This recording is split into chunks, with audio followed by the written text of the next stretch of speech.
প্রয়াত পোপ ফ্রান্সিসের মরদেহ বর্তমানে সেন্ট পিটার্স ব্যাসিলিকায় শায়িত রয়েছে এবং তাকে শেষ শ্রদ্ধা জানাতে ভ্যাটিকানের সেন্ট পিটার্স চত্বরে জড়ো হয়েছেন লাখো শোকার্ত মানুষ। অন্তিম শ্রদ্ধা জানাতে অংশ নিয়েছেন বিশ্বের ১৫০ শতাধিক দেশের প্রতিনিধি, রাষ্ট্র ও সরকার প্রধান, ইউরোপের রাজপরিবারের সদস্য সহ অসংখ্য গুরুত্বপূর্ণ ব্যক্তি। পোপ ফ্রান্সিসের মৃত্যুতে সমগ্র ক্যাথলিক বিশ্ব শোকাহত। রাজা, রাষ্ট্রপতি ও বিশ্বের নানা প্রান্ত থেকে আসা লাখো ভক্তদের আগমনের কারণে রোম ও ভ্যাটিকানের জোরদার নিরাপত্তা ব্যবস্থা গ্রহণ করা হয়েছে।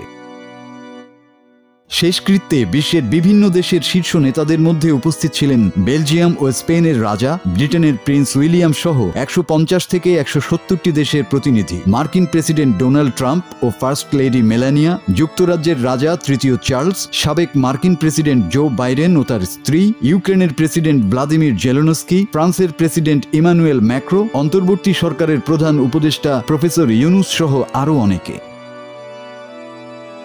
অন্ত্যেষ্টিক্রিয়াকে কেন্দ্র করে কার্ডিনালরাও ইতিমধ্যে ভ্যাটিকানে এসে পৌঁছেছেন। গত সোমবার থেকেই সর্বোচ্চ সতর্কতা জারি করা হয়েছে। কয়েক সপ্তাহের জন্য কঠোর লকডাউন কার্যকর করা হয়েছে শহর জুড়ে। এদের প্রত্যেককেই পুলিশ এসকর্টে নিরাপত্তা দেওয়া হবে। পুরো সেন্ট পিটার্স এলাকা এবং আশপাশের অঞ্চল কঠোর নিরাপত্তার আওতায় আনা হয়েছে। ইতোমধ্যে পুলিশ চেকপয়েন্ট বসানো হয়েছে এবং ভক্তদের জন্য বিমানবন্দরের মতো স্ক্যানার দিয়ে প্রবেশ ব্যবস্থা চালু করা হয়েছে।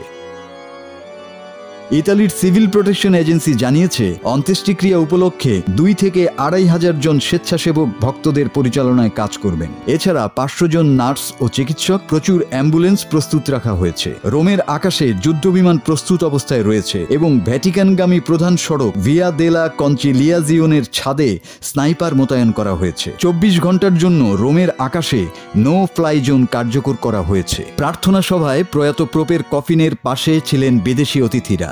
অন্য পাশে লাল টুপি পরা শতাধিক কার্ডিনাল। ১ ঘন্টা চলা এই প্রার্থনা সভা পরিচালনা করবেন ইতালির ৯১ বছর বয়সী পুরোহিত জিওভান্নি বাত্তিস্তোরে।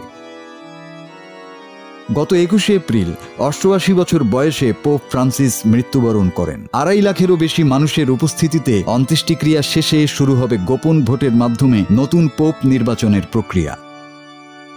মাসুদ হাসান, বাংলা টিভি।